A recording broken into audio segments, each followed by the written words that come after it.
voltamos e já voltamos com uma imagem mostrando as camadas de ar na atmosfera. Então, olha aqui que legal. A atmosfera ela é dividida assim, ó, do solo da Terra até 2 quilômetros, nós temos um nível, depois 8 quilômetros e aí depois as nuvens mais altas. Veja que de acordo com a altura, nós teremos tipos de nuvens diferentes. Então, quanto mais alto na atmosfera, quanto mais alto eu tiver na camada atmosférica, menos nuvem teremos. Ou teremos nuvens muito mais esparsas, muito mais espalhadas. Quanto mais próximo do solo, mais nuvem nós temos. Por quê? Porque aqui a temperatura é mais quente. E aí favorece, contribui para a condensação do ar. Então, ar, vapor de água e tudo mais, a pressão atmosférica também ajuda. Então, tanto a pressão atmosférica que nós temos, quanto a temperatura mais quente, favorece a formação de nuvens maiores, mais densas, mais saturadas. E quanto mais alto eu tiver, eu vou ter menos pressão e uma temperatura menor também. Então, a temperatura vai começar a cair, vai ficar 0 graus, menos 5, menos 10, menos 100, e aí vai ficando mais frio e com a pressão menor. E por isso as nuvens são muito mais espalhadas. E perto da Terra, as nuvens são mais densas. São as nuvens que nós vimos no slide anterior. Quanto mais próximo da Terra, maior a formação de nuvem. E as chances de chover. Agora vamos falar da água. A água é um bem essencial para a nossa vida. Nós não ficamos sem beber água. Nós podemos ficar sem comer por uns 2 dias, mas não podemos ficar sem beber água, porque a água é essencial. Mais da metade do nosso corpo é composto por água. Então, nosso organismo funciona por causa da água. Fora isso, a água é essencial não só para o ser humano, quanto para a natureza, né? Os seres vivos, as plantas. Nós temos muitos animais aquáticos, seres vivos que precisam da água para sobreviver. Então, a água é indispensável, é um bem muito importante. A água possui alguns parâmetros físicos, que são temperatura, sabor, odor, cor e turbidez. A temperatura da água, ela vai favorecer ou vai alterar alguma das propriedades dessa água, podendo ter, por exemplo, a densidade modificada por causa da temperatura, a quantidade de oxigênio desenvolvido e pode também interferir na vida aquática. Então, por exemplo, águas muito quentes, aquelas águas termais quentes que saem da terra fervendo, dificilmente você vê um ser vivo sobrevivendo naquela água quente. Geralmente é uma bactéria, um fungo que aguenta a temperatura alta, mas ser vivo geralmente não sobrevive numa água tão quente. Então, a temperatura da água vai interferir também nessa relação com o ser vivo com a água. Sabor e odor. O sabor e o odor vão depender de 2 coisas, as causas naturais e artificiais. As causas naturais são, por exemplo, na natureza, quando um animal morre e fica lá na beira do rio, ou mesmo morre no rio e vai se decompondo, vai liberando um cheiro forte, um cheiro desagradável, e isso também pode interferir no sabor e no odor da água. E as causas artificiais são as causas humanas, ou seja, o esgoto que é jogado lá nos rios, jogar lixo, pessoa que não tem saneamento básico, que defeca diretamente na água, produtos químicos de indústria, quando a indústria joga os seus dejetos em qualquer lugar, de qualquer jeito, vai interferir no sabor e no odor da água. De preferência, que a água não tenha nem sabor, nem odor. Então, quando você pega uma água que não tem cheiro, não tem sabor, não tem nada, aí a água está boa para ser consumida, ou a água está sendo própria para o consumo. E nós temos também cor e turbidez. A cor da água, ela vai diferenciar, o que vai diferenciar a cor da água é a quantidade de substância em solução na água, ou seja, quanto de organismo, de alga, de folha, de lodo, de terra que tem nessa água, vai dizer se a água está branca, transparente, marrom, preta. Então, dependendo da quantidade de substância orgânica e inorgânica que tem na água, a água vai ter uma cor diferente. E a turbidez refere-se à presença de alguma matéria em suspensão na água, como, por exemplo, argila, substância orgânica, organismo microscópico e outras partículas. Para facilitar a visualização, eu gosto de trazer imagem, que fica mais fácil de a gente visualizar isso que nós estamos falando. Então, ó, eu trouxe aqui uma fotinho lá do Encontro das Águas em Manaus. Veja que tem uma água, Rio Solimões e Rio Negro, né? O Rio Solimões e o Rio Negro, eles não se misturam em hipótese nenhuma. Fica essa separação de água muito bonita, muito interessante. E por que que as águas não se misturam? Porque a densidade de uma água é diferente da outra, a quantidade de substância que tem em uma e tem em outra são diferentes, e isso faz com que elas não se misturam de jeito nenhum. É como se fosse água e óleo. Não se mistura de jeito nenhum. Outra coisa, cores das águas. Ó, temos três cores diferentes de água. Uma água mais marrom, uma água mais verde, uma água mais preta, né? Mais escura. Isso aqui tem a ver com a cor. Cada uma dessas tem essa cor de acordo com a quantidade de substância orgânica, lodo, terra, temperatura da água, densidade, tudo isso vai modificar também a cor. E a turbidez que eu falei, que é sobre a presença de substância orgânica, organismo microscópico e outras partículas, trouxe aqui 4 potinhos de água. Uma água bem cristalina e bonitinha, que você consegue ver do outro lado da vasilha. Essa daqui é a água mais limpa, entre aspas, né? Mais limpa. E aí ela vai ficando suja até chegar nessa fase mais suja. Por que que eu tô colocando entre aspas? Porque não é porque ela esteja suja. É mais imprópria para o consumo. Sim, mas não significa que é uma água suja. Essa água aqui pode estar dessa cor marrom, não porque não pode ser tomada, não pode ser ingerida, não. Mas ela é uma água limpa considerada para a natureza, porque aqui tem organismos vivos. Essa água pode estar assim por causa da quantidade de lodo, de barro, ou até mesmo das reações que os seres vivos aquáticos acabam tendo dentro da água, porque do mesmo jeito que nós humanos comemos e fazemos nossas necessidades, os animais também fazem. E os animais que moram na água, eles fazem onde? Na água. Então, a sujeira da água, entre aspas, vai diferenciar de acordo com isso. Então, a turbidez da água tem esses níveis aqui. A água mais limpa, mais cristalina. E aí, conforme eu vou adicionando substância orgânica, micro-organismo, partículas, a água vai se tornando, entre aspas, suja. Aí, nós temos uma tabelinha que define os parâmetros de qualidade da água. Então, para a água ser classificada como própria, imprópria, pode ser consumida, nós temos esses parâmetros que têm que ser considerados.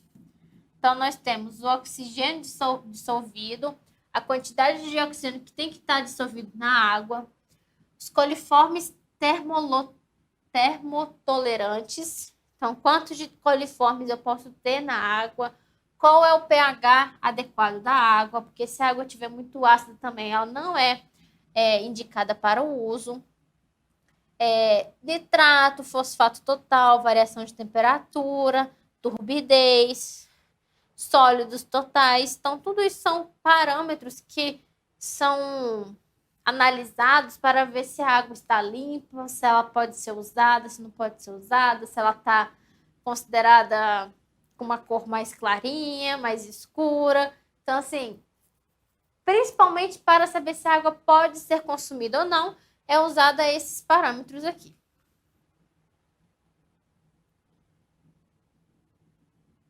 Ó, classificação do índice de qualidade da água. Então, aqui temos os valores, as classes e o significado.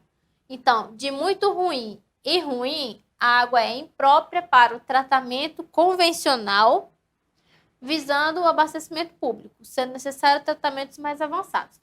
Então, quando a água, de acordo com essa tabelinha aqui, a somatória desses valores der entre menor de 25 ou de 25 até 50, ela é imprópria e para ela poder ser usada, precisa de tratamentos mais avançados. Médio, bom e excelente. Vai de 50 a 70, 70 a 90 e 90 a 100. É uma água própria para tratamento convencional, visando abastecimento público. Veja que essa classificação diz respeito ao tratamento convencional. Então, quando a água está dentro dessas três classes, ela vai receber um tratamento convencional para poder abastecer o público, distribuir a água para a população. Quando ela está entre o ruim e muito ruim, ela é uma água imprópria, ou seja, ela precisa de um tratamento mais avançado para posteriormente ser distribuída para o abastecimento público. Todos esses detalhes, todas essas informações, você tem com muito mais clareza, muito mais precisão na nossa aula do PDF. Tá? PDF é uma aula que você tem todo o esquemazinho, as imagens, tudo bem direcionado. E aqui eu estou só te dando o caminho, dizendo como é que tem que ser, qual a melhor forma, te deixando mais claro a aula para você. Então, vamos para alguns exercícios referente a esse assunto que foi abordado. Com referência aos componentes do ciclo hidrológico e as suas relações com o fluxo hídrico e em uma bacia hidrográfica, julgue o item a seguir. Em um balanço hídrico global anual, em condições normais, observa-se que a quantidade de precipitação ocorrida sobre os continentes é igual à precipitação ocorrida sobre os oceanos. O que ele está dizendo? Ele está dizendo que a quantidade de água que vai ser evaporada no continente e nos mares, a quantidade que vai ser evaporada é igual. Então, ele está falando isso aqui. A água que está sendo evaporada no continente é igual à quantidade de água que está sendo evaporada no mar. Essa pergunta, essa alternativa, essa assertiva, ela está errada. Por quê? A quantidade de água evaporada no continente é diferente da quantidade de água evaporada no mar. Seja no mar, seja nos oceanos, nos rios. Aqui ele falou oceano, né? Por que é diferente? Porque onde tem mais água, vai ser mais será ela evaporada. No continente, nós temos tanto as águas superficiais, que são as águas dos rios, dos lagos, como a água que sai das plantas através da transpiração. Mas, mesmo assim, a quantidade de água que sai dos oceanos é muito maior, porque o espaço de água, a quantidade de água disponível para ser evaporada é muito maior. Então, não é possível que a quantidade de água evaporada no continente é igual nos oceanos. E a precipitação, né? Na verdade, a gente está falando da precipitação. Se eu tenho uma precipitação diferente, uma evaporação diferente, a precipitação também será diferente, principalmente pelo fato que nós falamos que aonde a água foi evaporada, não necessariamente ela será precipitada no mesmo local. Então, aqui ela está sendo evaporada e precipitada. Por que que não é igual a quantidade de água precipitada entre os continentes e oceanos? Acabamos de falar que a evaporação é diferente, que nos oceanos se evapora muito mais água do que no continente. Então, no continente tem uma quantidade de evaporação muito menor. Ah, professora, mas a senhora falou que não necessariamente a precipitação ela vai ocorrer no mesmo local da evaporação. Correto. Se no oceano evapora muito mais água e essa água pode ser precipitada em outro local, essa precipitação pode ocorrer no continente. E a evaporação do continente pode ocorrer no oceano. Então, não significa que a mesma quantidade de água que evaporou no oceano vai ser a mesma que vai precipitar no oceano. Ou a mesma quantidade de água que evaporou no continente vai evaporar no continente. Então, essa quantidade de água, ela não é igual, ela é diferente. Por isso que o gabarito está errado.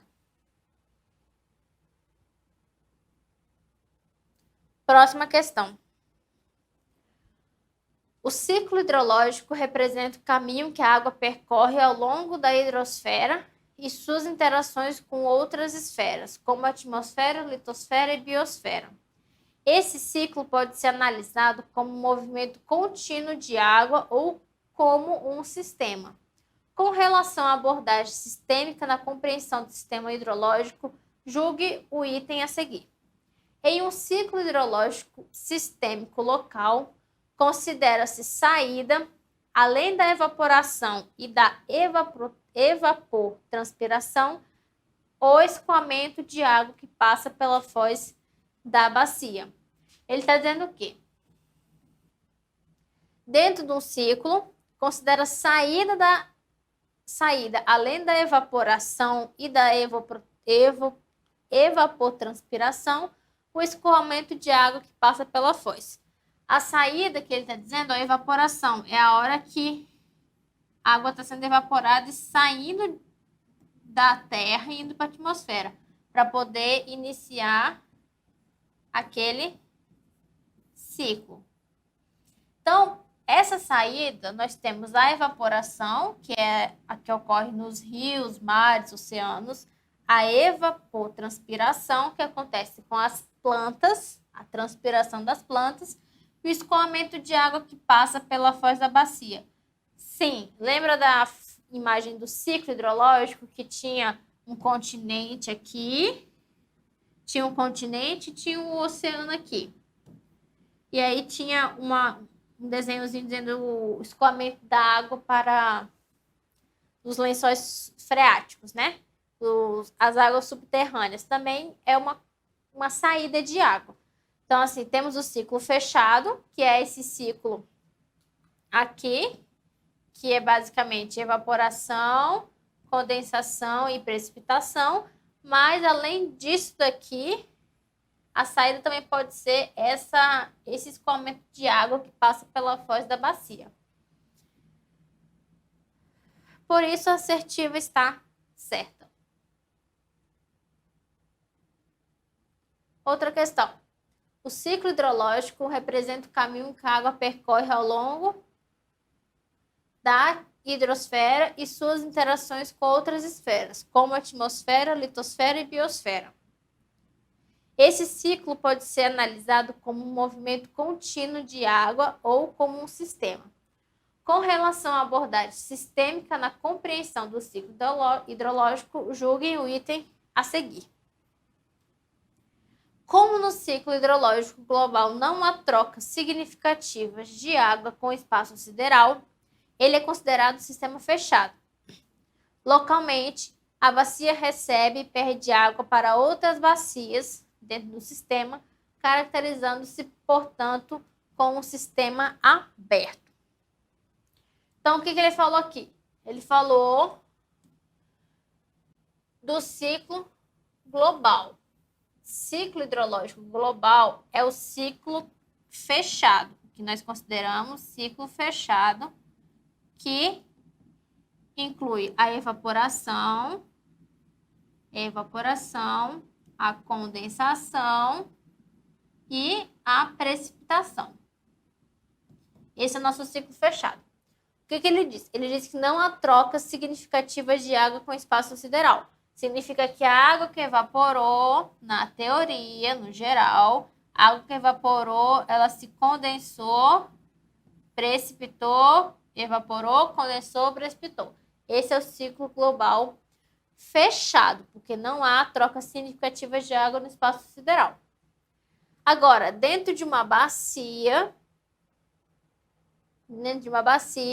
nós temos o ciclo aberto, que é a bacia que recebe e perde água para outras bacias. Então, dentro de uma bacia hidrográfica, onde a água inicia o ciclo com a precipitação. E aí, com os desníveis, vão criando cursos de água.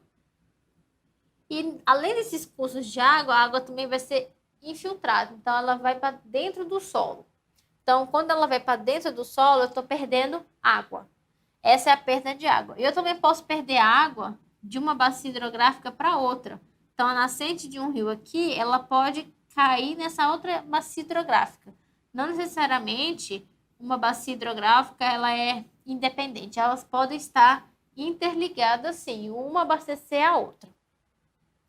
Então, a resposta também está certo. Então, no ciclo hidrológico global, não há trocos significativos e o sistema é considerado um sistema fechado no ciclo hidrológico.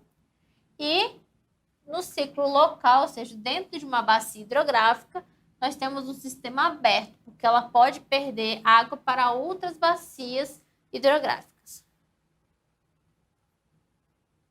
Outra questão. Quais são as principais energias responsáveis pelo funcionamento do ciclo hidrológico?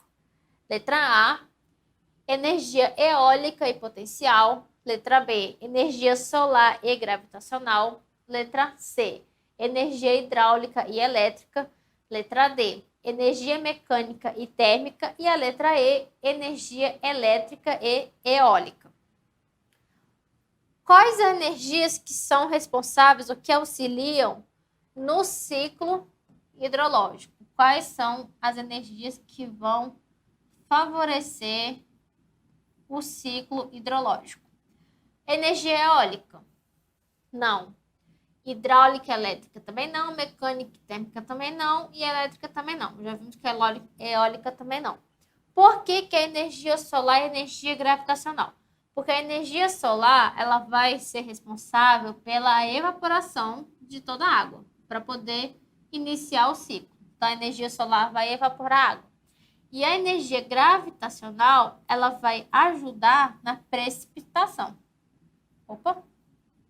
Na precipitação. Então, a água, lá a nuvenzinha, né? Deixa eu desenhar uma nuvem mais bonitinha.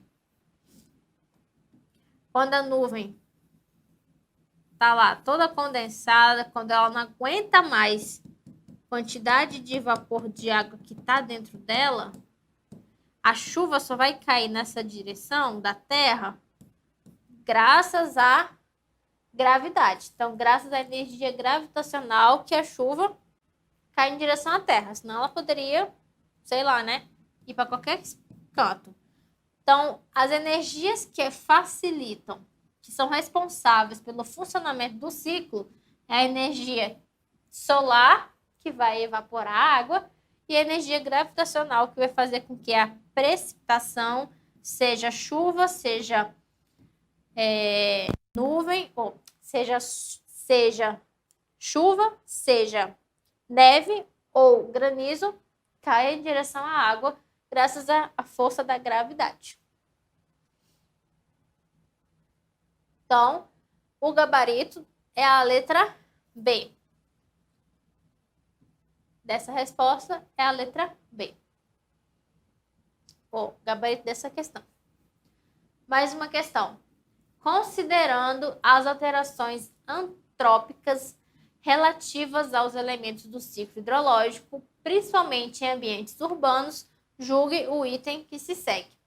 As enchentes nos centros urbanos decorrem da interferência humana em componentes do ciclo, como os de infiltração e escoamento superficial.